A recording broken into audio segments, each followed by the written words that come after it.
Welcome to Pulse Check, Wisconsin.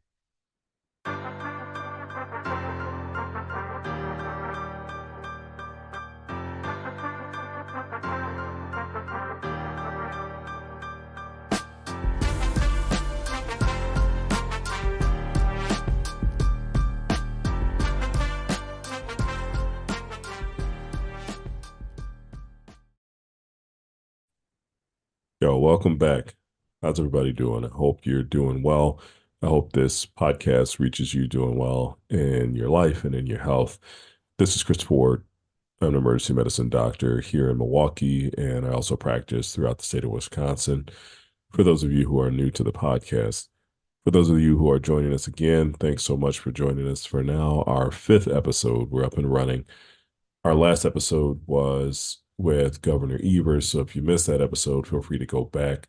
We covered a topic that affects everyone's health in the state of Wisconsin, which is the impending nursing shortage that we have had in the state of Wisconsin and that we are estimated to have worsened in the upcoming years. So if you haven't had an opportunity, feel free to go back and check that out. Feel free to check out Dr. Jeanette Kowalek's interview, who was our former Milwaukee Health Commissioner, who provided some real good insight into what was going on during the pandemic, as well as gave some insight from a first-person perspective to autoimmune diseases and how that affects your health from her own perspective in navigating the healthcare arena. And in our very first episode, we had a very special guest that came along with us, Amanda De Leon from Community Medical Services, who gave us some very good insight into what resources are available through the community for folks who suffer from opioid use disorder as well as addictive disorders in general. So feel free to go back to listen to all those, which will be available to you at all times. The website will be available for any resources that were mentioned in the show notes. And if you need any additional resources, again, feel free to reach out to me via the website or via social media as well. Today, we have a jam-packed episode filled with our traditional case, which will highlight some of the things that we will discuss with our experts. So with that being said, we'll go ahead and start with our first case.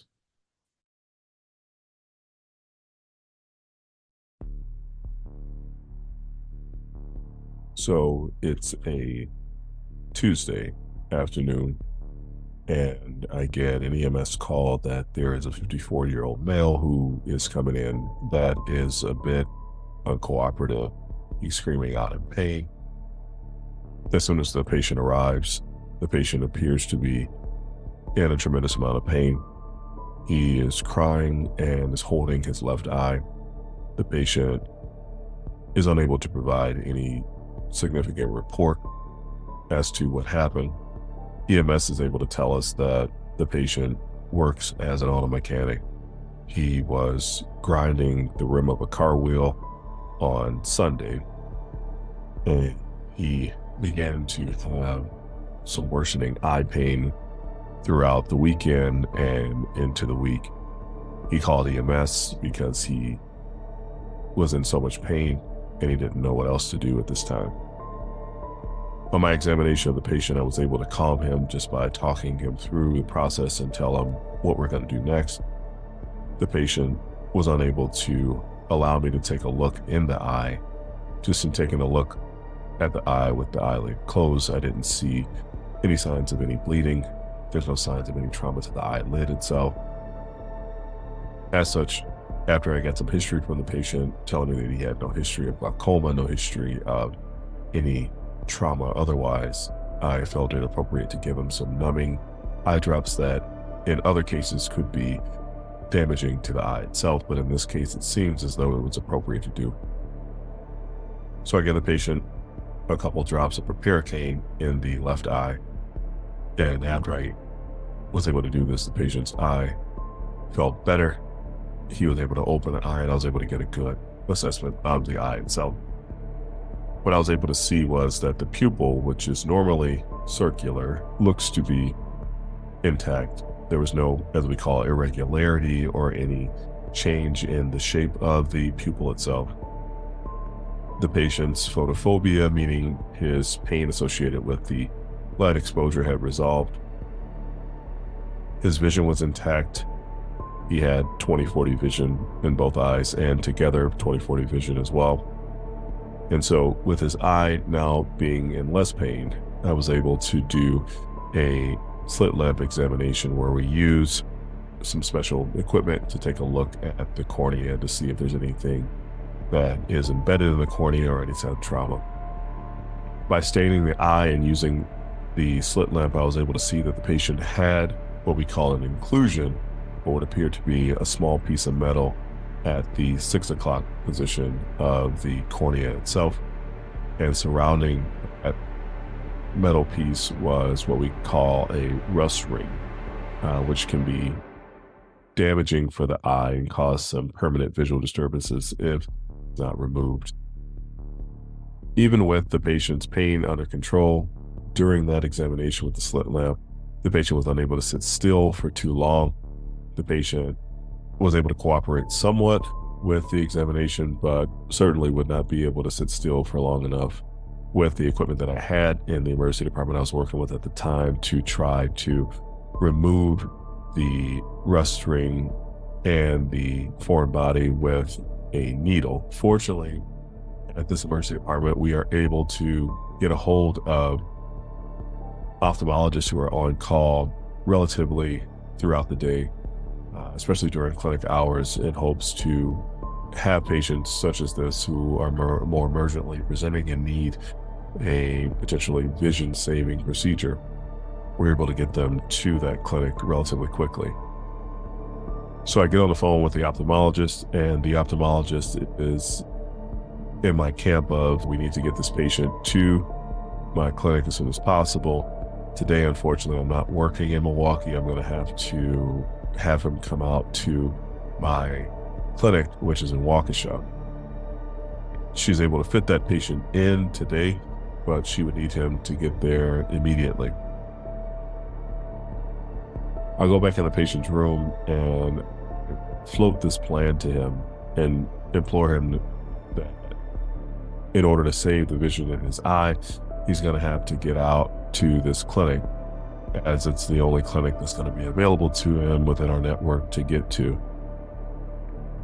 I asked the patient about transportation, because sometimes at this particular emergency department, as a lot of patients don't have cars or have a way to get out to some of these far clinics, the patient unfortunately tells me at this time he's unable to get to the clinic out in Waukesha because he doesn't have a car, and he's not certain as to how to get out there with the buses that run that way, especially with this eye pain that is starting to come back at this time. As such, I reach out to our amazing social workers who are able to talk to medical transport, as well as our Lyft services available at the hospital, to attempt to get the patient to the Waukesha office. I get a call from the ophthalmologist about an hour and a half into this presentation, who's asking me where the patient is, and I inform her that this patient has no way to get to the clinic at this time and that we're working as hard as we can. The ophthalmologist is understanding. About 2.5 hours into the visit, we're finally able to get the patient a ride situated, and the patient is able to go to the ophthalmology clinic and have the foreign body as well as the corneal rust ring removed. As of my last assessment of the patient's chart, the patient's pain had resolved and his vision is back to baseline. There's a couple things that we can take from this case. First off, with regards to the medicine itself, the patient had a piece of the metal that implanted into his cornea. We see this often, and it's very painful when you have these corneal abrasions or scrapes of the cornea, as well as corneal foreign bodies. The cornea itself is about 0.5 millimeters thick. It has 5 layers in it from the outer to inner layer. And so, fortunately, this metal foreign object was not large enough and it did not come off with enough force to cause any trauma or any piercing of the globe of the eye. But again, it's something that can certainly cause some loss of visual acuity over time. Corneal rust rings, or a hue that is around that object, occur commonly when a metallic foreign body becomes embedded in the cornea. And again, removal of that rust ring is paramount in preventing permanent staining of the cornea or inflammation, or again, just loss of vision in that eye. In order to remove these foreign bodies, what we need to do is we often can remove some foreign bodies in the emergency department. We usually will use a very small gauge needle to try to get that out. However, again, in order to avoid any significant trauma to the globe, what we want to do is we need to make sure that patients are able to tolerate that. So that means that patients who are younger, so small children, those patients usually are not a good candidate without any sedation to remove that foreign body, because again, we don't want to cause more damage to the eye. In addition, patients who are confused or uncooperative for one reason or the other. And again, pain can be a big part of this. We want to make sure that, again, we are doing this procedure in the best of situations. Commonly, again, we can remove them. I usually will remove some foreign bodies out of the eye with the exception of the aforementioned. But in his case, I felt better to have this foreign body removed at the ophthalmologist's office because, again, I wanted to not only remove that foreign body, but also remove the rust ring, which again can cause some significant damage to the eye as soon as possible, because we had already been a couple days out, and it's usually recommended that these foreign bodies are removed immediately if possible. I want to plug and do a PSA here. So if you are using any form of grinders, if you are using any form of torches, you always want to make sure that you are wearing protective eyewear.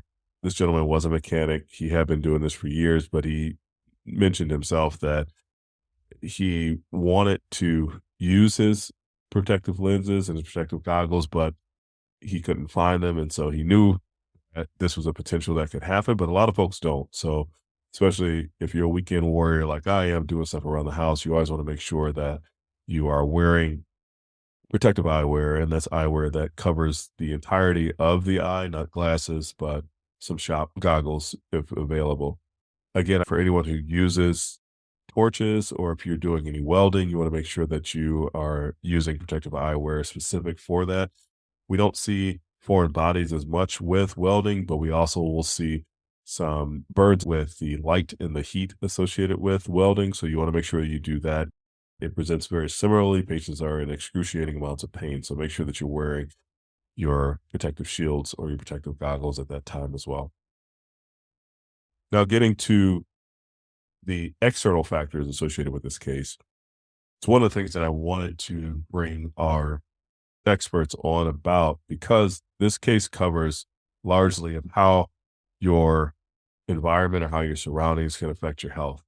This gentleman did not have access to transportation that he could use himself to get himself out to the other clinic, which in a lot of locations, that's not an issue. But for the majority of people in Milwaukee, that is an issue for you if you don't have your own private vehicle. The patient did not know how to navigate the bus system out to a clinic, which was far away.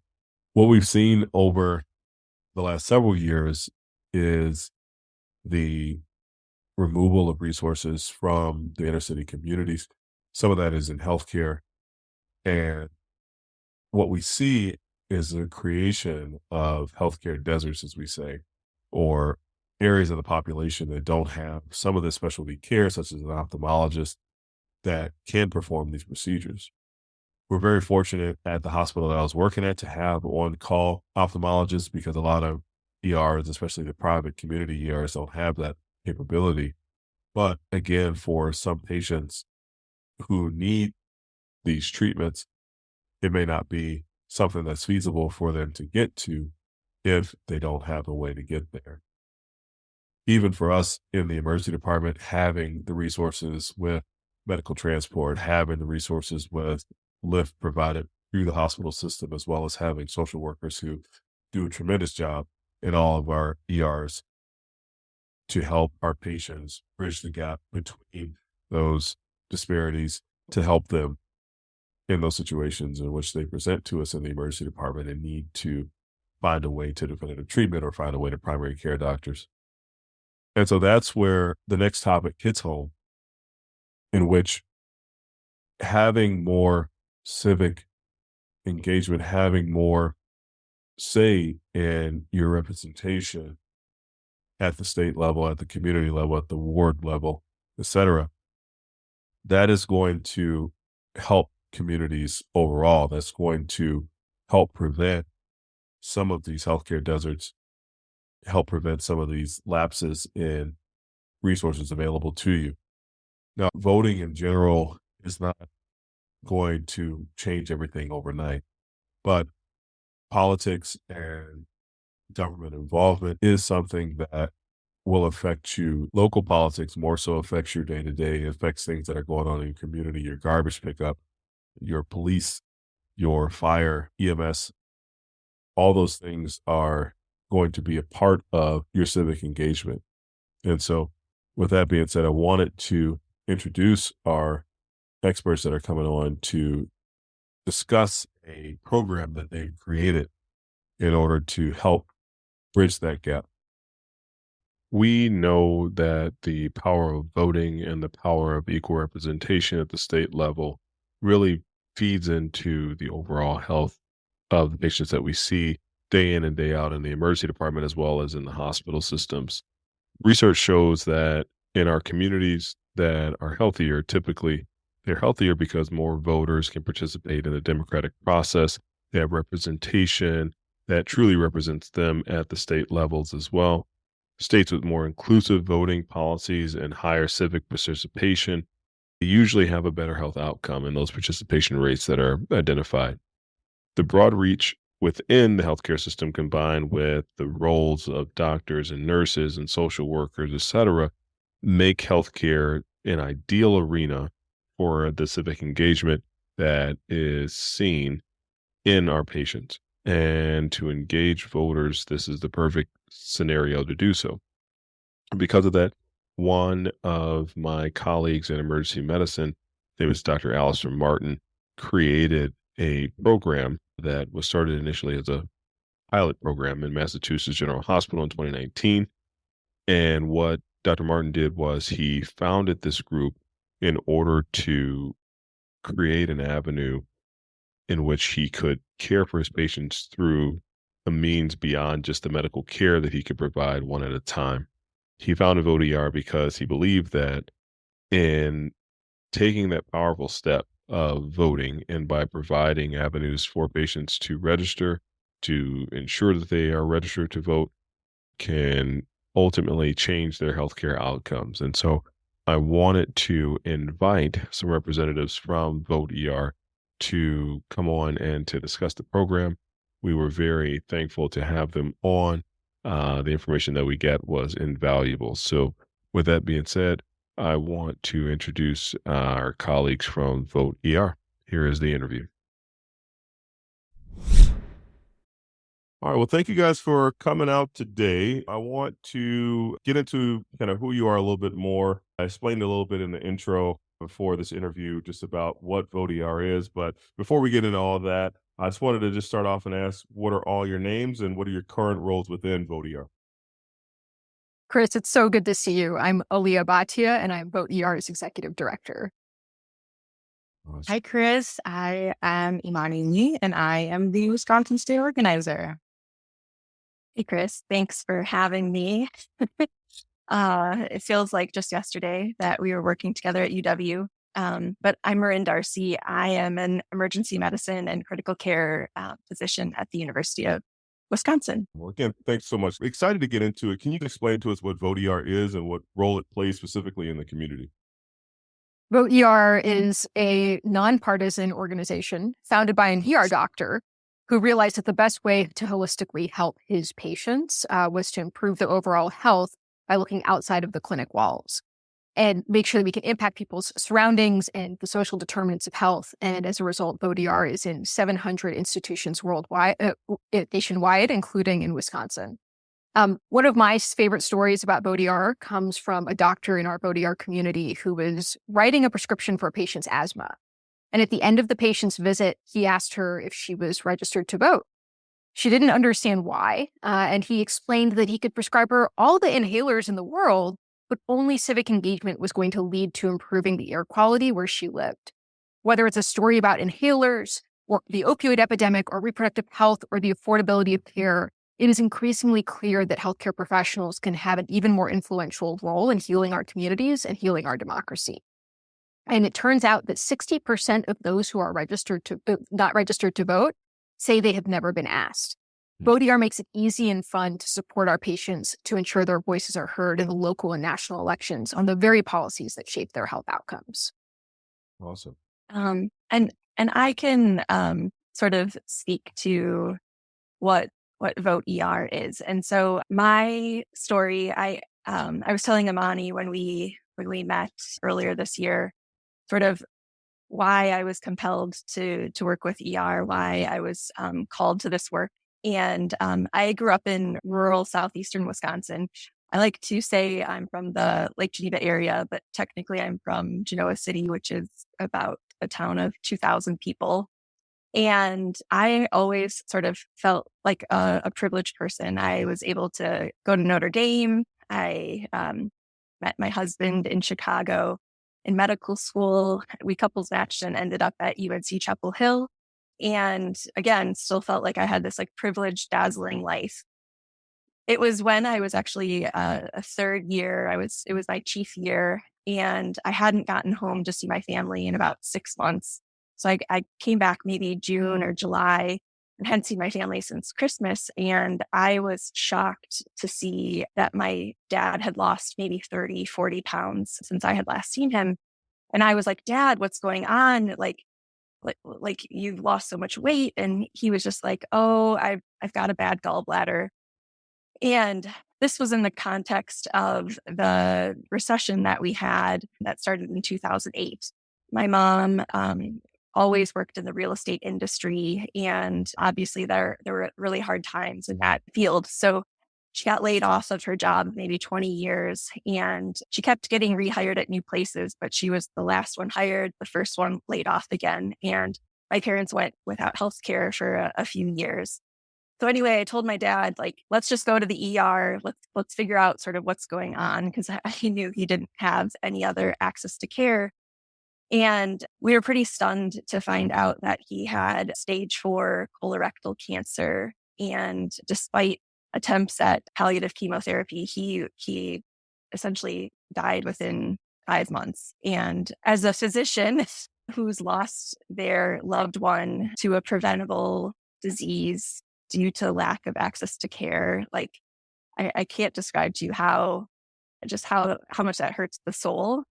And I would see just sort of the same story again and again in my day-to-day life working in the ED down in North Carolina. And so it was like the stars aligned, honestly, when I met Alistair through Azita Hamadani, our chair at the time, in January of 2020. And he told me about his program to invite folks in the ED while they're waiting for care to register to vote. And it gave me this like overwhelming desire to do something to fix the system.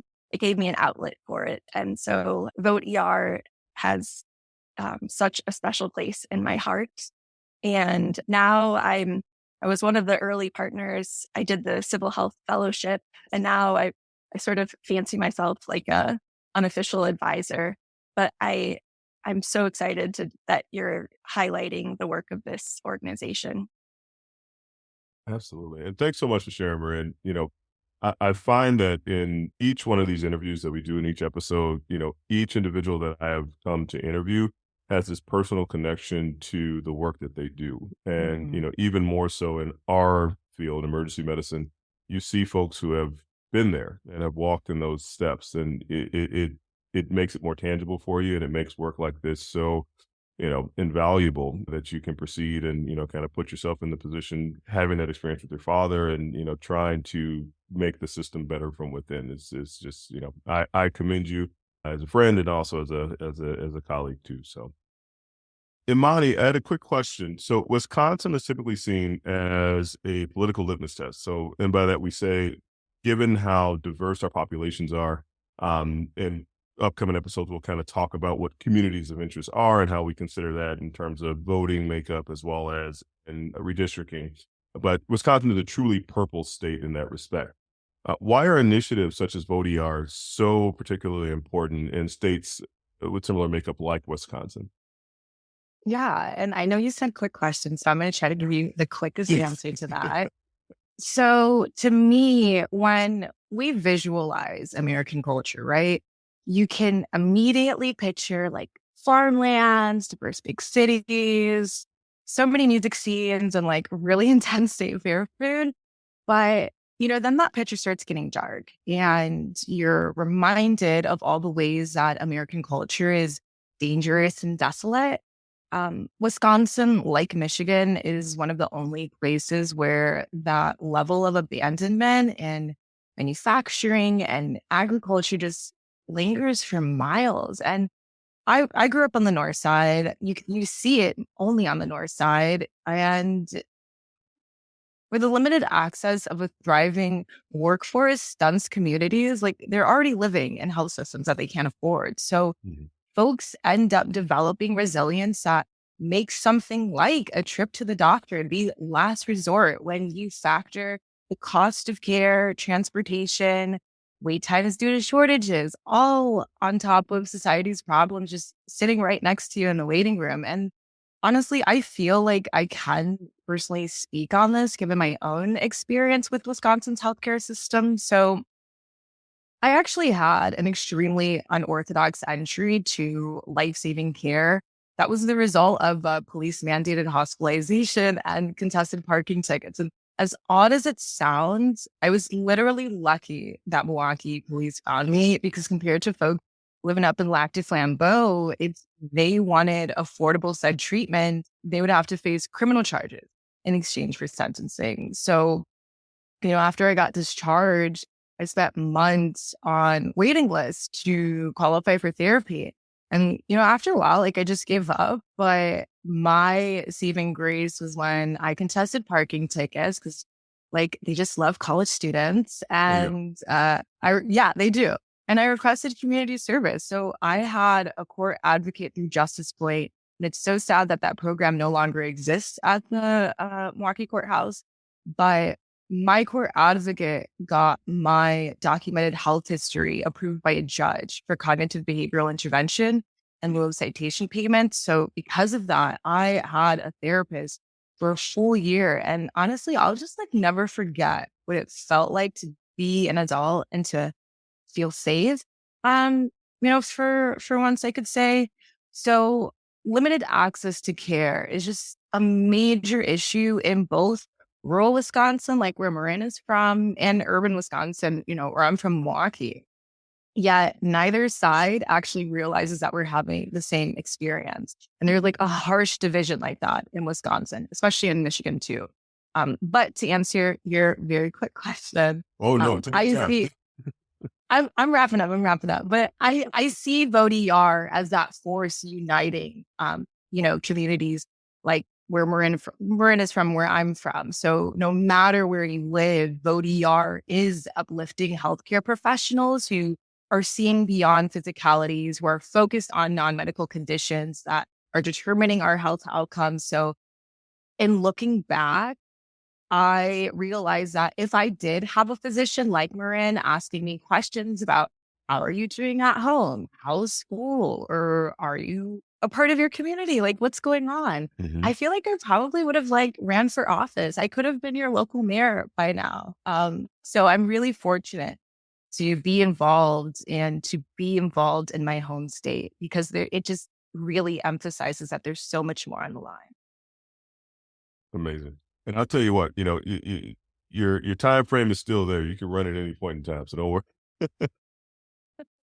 So, you brought up a couple good points there, right? And some of it is how, presence and ability to vote and actually having your vote counted towards decision making and just towards, who is going to represent you at that state level. A lot of folks that I talked to, especially during the redistricting process, they didn't really know that correlation between the two. But, you know, I guess for Marin, how does participation in the democratic process, such as voting, as we talked about before, um, how does that correlate with health outcomes that we see in the ER in the primary care settings? Yeah, it's obviously it's not like a direct cause and effect sort of thing because healthcare, civic engagement, they're such nuanced concepts and so interwoven. But frankly, any participation in the democratic process, especially in including voting, is actually linked to improved health outcomes by influencing policies that impact social determinants of health. And one of the things that I don't think that patients always understand is that elected officials are supposed to represent the voices of everyone in their district. But being a realist, it's the people who got them into office who are likely to keep them in office that I think their needs, their issues tend to be prioritized. So by helping the average patient connecting voting to their healthcare and highlighting the importance of that infection, we actually have the ability to elevate the voices of people in need. And as healthcare professionals, like I can't fix healthcare by myself. You can't fix healthcare by yourself. The medical community can't fix healthcare. We need to bring in the wider population and we need to encourage them to sort of make demands, like ask for things to be better. And voting is not going to like be a panacea by any means, but it's a tangible sort of first step in getting there. This feedback loop that Marin is speaking to and that Imani alluded to, it's a big part of why we exist as an organization. And there's research at the global, national, state, and local level about this integrated link between voting and health outcomes. One of the coolest studies is in Southern California, at the University of Southern California. A researcher decided to look nationally, in particular at nonpartisan local elections, and take a look at what happens when a narrow segment of society votes versus when a broad range of society votes from all different perspectives, renters as well as homeowners, younger voters as well as older voters, voters of color as well as white voters. What happens when you get this full spectrum and this full breadth? And what he found in his research is that when more people vote, politicians start actually focusing on that. They invest in improving their environments and their communities and all these key social, societal, and environmental factors that are directly impacting patients' health. And as y'all know, 80% of someone's health is determined outside of clinical walls. It's being determined by whether they have clean water in their neighborhood, whether there's green parks in their neighborhood. It's being determined by all of these different factors. And so at VoteER, we want to have patients' voices heard and in turn make sure their health and quality of life and longevity is improved. And the American Medical Association, as well as the American College of Physicians, are just two of a number of organizations that have acknowledged this link through their resolutions and have named voting as a determinant of our health. And it's been so cool to see some of these, biggest names in health and healthcare validating this work and this effort. And then it all ties back to the National Voter Registration Act of 1993 and the fact that organizations that are 501c3s are able to conduct nonpartisan voter engagement activities. Why? Because so much of the work that those nonprofits do is going to be heavily influenced by the policy environment around them. And it's critical to make sure that stakeholders who are benefiting from those nonprofit supports also have voice in shaping the broader environments that create those supports. So specifically, health professionals and health organizations can point patients to nonpartisan resources and voter education resources, as well as provide them get out the vote prompts and reminders. Yeah.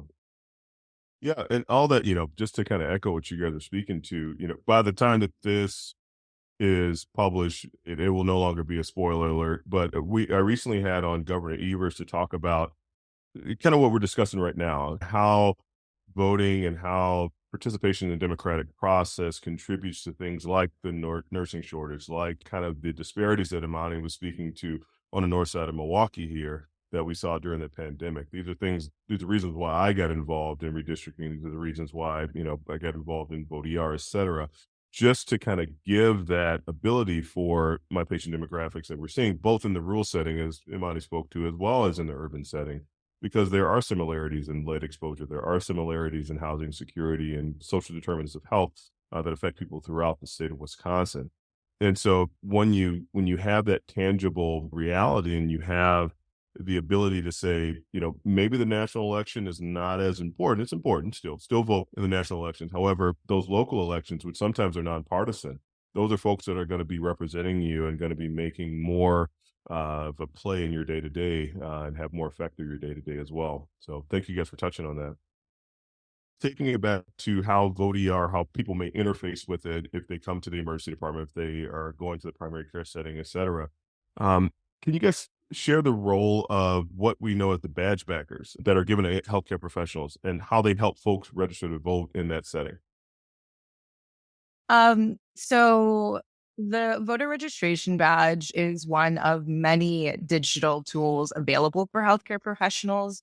And for reference, it sticks out from behind your typical medical ID badge, and it's allowing for voter registration to be accessible for your patients and the providers.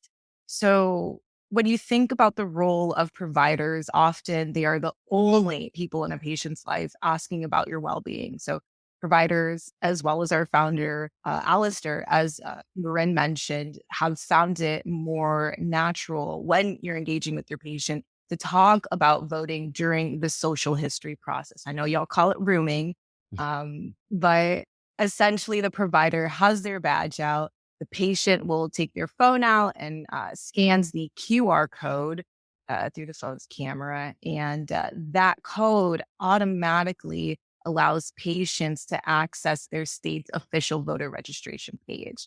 And ultimately, you don't need to be a political expert that is remembering rules and dates because the provider is not the one who's registering the voter. Although I would say it is important that you know what day is our election day. But anyway, all of this is built into our tools because they were made by healthcare professionals for healthcare professionals. And that's what sets us apart. Yeah, Amani is exactly right. I usually sort of stick it in with the social history, and I'm just very matter of fact, exactly the same way I am when I'm asking other sensitive details. And usually I'll say something along the lines of voting is one of the most important things that we do in healthcare. You can scan this badge and register through the Wisconsin government website. And if you're already registered, then please show up, please commit to vote. And I will frequently say, like, my life's pretty hectic. The only way I can reliably vote is with getting an absentee ballot through the mail. And that's one other thing that this website can help you do. And to be honest, I was reticent to do this at first, knowing that Wisconsin is a purple state. Was someone going to sort of like yell at me or scream at me? And I've never had a negative interaction, and people are just sort of like intrigued, interested. Sometimes they say yes and scan it. Sometimes they don't. But I feel like I did my best to empower them. And to be fair, I don't just limit myself to patients. I harangue all of the coworkers I can think of as well to make sure that they're registered. And you know what? That probably makes up a considerable amount of the population, right? If you think about how many people work in the hospital and how many allied healthcare professionals too, they may talk to a patient. I'll echo what you're saying as well. A lot of people have seen my badge backer, some of the nurses, some of the techs as well, and they've asked for some, right? And so they may be getting their family members to register too. So it's having this ripple effect that's going to be invaluable, especially in very critical elections coming up too. Chris, do you remember Mark, the delightful nurse? His yes. last name is escaping me right now, but he found me, maybe it was, I don't know, May of 20, or I don't know. It was several months after the most recent presidential election. And he told me, Marin, I was so inspired by your VoteER work that I called all 16 of my extended family members in Wisconsin to say, are you registered? Do you have a plan to vote? And I was like, oh my God, that's amazing. And he was like, wait, that's not the best part. He said one of his, I think it was a cousin, she was inspired by him. So she helped set up a voter registration drive at her church. And I think something Wow. like 114 people used the services to either get an absentee ballot or register. And it was just like That's the amazing. sweetest, most amazing thing that someone could have told me. Yeah, things like that, especially, that 114 votes, those are tangible, populations of votes. What considering, in my district in particular, we recently had a special election. That race for a state level was decided by about 1,000 people, right? So if you have 114 people that register, or even that 16 number initially, that may have an effect down the road, that more so than people will think. Mhm. So I guess just kind of getting into specifics of elections, does VoteER support individual candidates or any political parties in particular? Some folks may, as you said, may have some apprehension, Marin, towards that in terms of should I be asking patients, et cetera. At VoteER, we are working with some of the most trusted professionals in the United States. And in our work, in everything we do, we want to deeply respect that trust between a patient and a medical professional. And therefore, partisanship has no place in our work. Civics, though, the idea that everyone should be involved in shaping our destiny, that is really important to the work that we do. So as a result, all the work we do at VoteER is fiercely nonpartisan because our work is about making patients' voices heard. It's about empowering their agency, and that's what we are focused on, not who wins or who loses. Yeah, I would say that sometimes patients will say, "Doc, who are you voting for?" or something along those lines. And I usually say, like, that's between me and my ballot. But I just tell people, I just want you to vote. I want you to make your voice heard. It doesn't matter to me who you vote for. I care that you're turning out and making your voice heard. And most people are just happy to hear something along those lines. And I will say, if they ask me more specific or nuanced questions, if I don't think that specifically the VoteER website would be able to help, I'll oftentimes refer them to one of our partners out in the community that is, again, nonpartisan, like the League of Women Voters. They have so many sort of resources about individual candidates' platforms and things of that nature. And so you don't have to answer questions. You just have to send people to the place where they can get their answers. What effect has VoteER had since, I believe it was 2018 was its inception? What effect has it had since that time?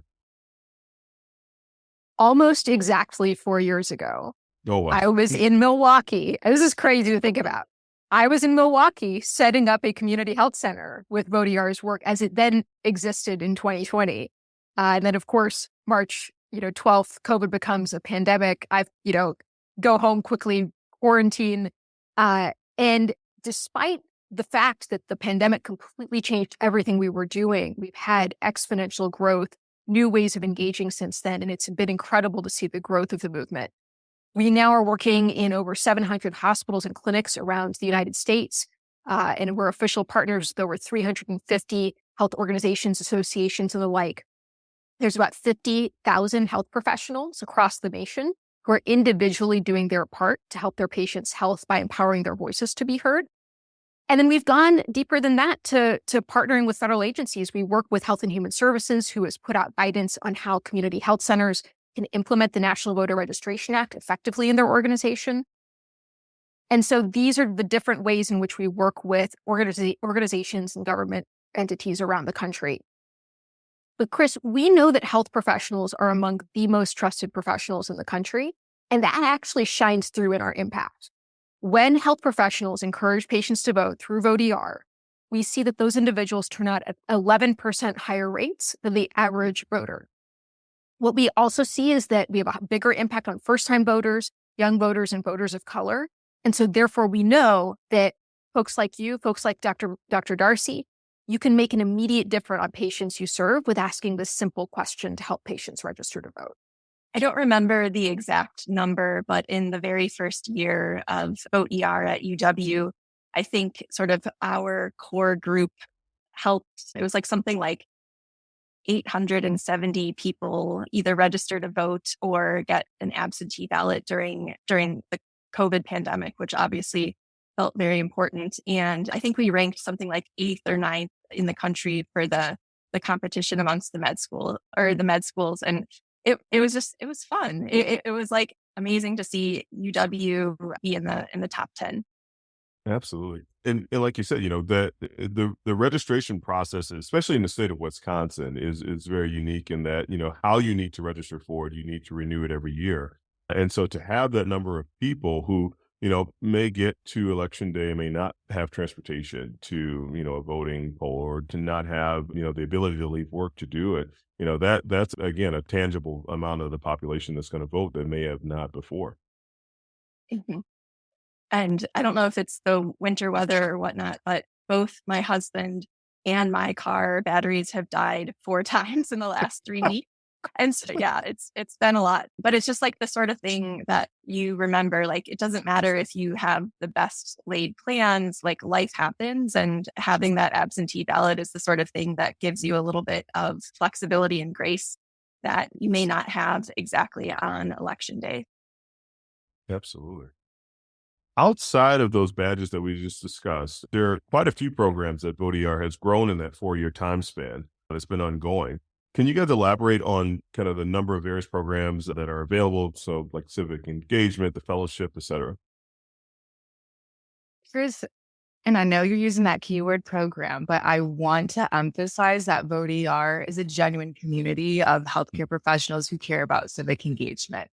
And while our digital tools work best with those who have smartphones, we also provide discharge paperwork about voting, posters, pamphlets, template emails, text scripts, just whatever, of course, within reason, you need for patients. And on top of all that we offer, we have workshops, training, a grant program backed by the National Association of Community Health Centers, an 8-month fellowship for healthcare professionals interested in leading their own grassroots organizing campaign, and just so much more, because VoteER is catering our work to any healthcare professional ready to make a change, whether that's tomorrow or months from now. And one of the biggest things on the VoteER calendar is Civic Health Month in August, which has become such an uplifting celebration of community, civic engagement, and the link between voting and our health. I do want your listeners to know, mark your calendars for National Voter Registration Day on Tuesday, September 17th, because this is a national day of action focused on voter registration. So again, we truly are creating a healthy community with members across our nation. And the coolest thing is that's not the end to everything that we can provide, because we have additional flagship programs like the Healthy Democracy Campaign that challenges universities to register to vote. Marin, you're going to help me out this year. We have I'm not taking no. I mean, anyway, but we have our emergency patient voting campaign that helps patients in the 38 states where it's legal to vote while hospitalized. And that's something that, and voting while hospitalized is something that most aren't aware of. So that's why educational programs like our Civic Health Fellowship are beneficial to those such as Marin. I am respectfully calling you out, who's an alumni and can share more about that experience of the fellowship. Yeah, I was honored to be part of the first class, and it's hard to truly summarize the fellowship because it's so unlike any sort of training, community, anything that I've ever been a part of. But we had literally like world-class leaders teaching us, coaching us, speaking to us, and like Amani said, training us in the principles of grassroots organizing and advocacy work, and also just basic things about how to build and lead a team. And these are the sorts of like leadership skills that are so applicable to other aspects of my professional life and frankly, my personal life. Like, I'm a better teammate. I'm a better teacher. I'm a better leader for the fellowship. And so I can't recommend it enough. If someone wanted to get involved with all the efforts of VoteER, how can they reach out? I know that Amani has her sort of canned response. I'm just going to say, you don't need VoteER necessarily to make a difference, though obviously I wildly believe in it, but it's just like a very basic thing that you need to decide as a person is that you and everyone else in your circle is registered to vote and is consistently turning out at the polls. And I will say, I'm sure my extended family and friends are sick of me and all of my reminder texts that I send in the weeks leading up to the elections. But like it's important, and I need them to show up for my patients. And again, just like requesting the absentee ballot so that like I can be sure that my voice is heard. And I've gotten creative here. I created like an epic dot phrase called .voter info. And it basically has a ton of sort of specific information for voting in Dane County as well as the greater Wisconsin. And I've shared it to be added to patients' after visit summaries, and with the idea of I'm empowering them. Yeah, I may have to steal that from you. Will do. I'll send it to you right after this. I appreciate it. Yeah. Well, Chris, you are in luck because we have actually been working with Epic directly, and they've actually rolled out what is now a VoteER module that any hospital or clinic can incorporate that has Awesome. a couple questions from the sort of social history part that you can load in, or a few discharge paperwork items that you can load in. So we've really gotten to a place where you can incorporate VoteER in so many different ways to your work. To make sure that those who are listening can stay in touch with us, most important thing we need you to do right now is go to voteer.org/join. That's VOT-ER.org/join. If you join our email list there, that will allow us to find you, to keep in touch with you and plug you into the best programs that suit the different place or the different environment in which you're working, and make sure we're providing the best possible resources for you. Mm-hmm. And just to add, if you're in Wisconsin, I'm Imani. I'm your point of contact. I'll be personally following up with it. Yes, I am true Midwest nice. However, if you're a healthcare professional and you say bubbler instead of water fountain, I need you to go to this website, vote.health/pulse-check. I'm going to say it again, vote.health/pulse-check. And once you're on the site, go ahead and order your free voter registration badge courtesy of VoteER. And if you email Imani and she can't answer your question, she will get you to someone that can. And so that's what's so amazing about this organization is just the accountability and the fantastic people that gravitate to this work and this organization. Well, thank you guys so much again. I can't explain how much I appreciate the work that you guys are doing. And, like you said, you've had over 700 institutions that you're in already. You're obviously making a difference in not only Wisconsin, but nationally. So thank you so much for joining us. Thanks for giving that information. We'll link all the links that we discussed before for anyone that has any interest. So thanks so much. Marin, please give everybody my love at home. I consider UW my home. So tell everybody I miss them and I love them. Will do. We miss you too. Bye. So I want to thank everyone for listening here again today. I want to thank our colleagues from VoteER, Leah, Imani, Marin as well. I want to invite you to join us for our next episode, which will be a 6th episode, which will be upcoming in the next couple of weeks. As always, feel free to reach out to us either through the website or on social media.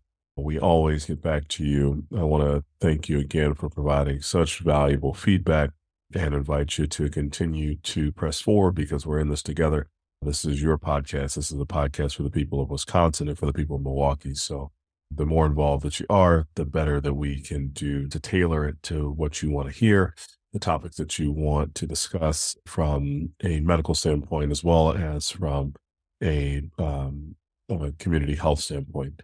So feel free to reach out again. Again, as always, thank you so much for joining us. Be sure to take care of yourselves, take care of each other, and if you need me, come and see me.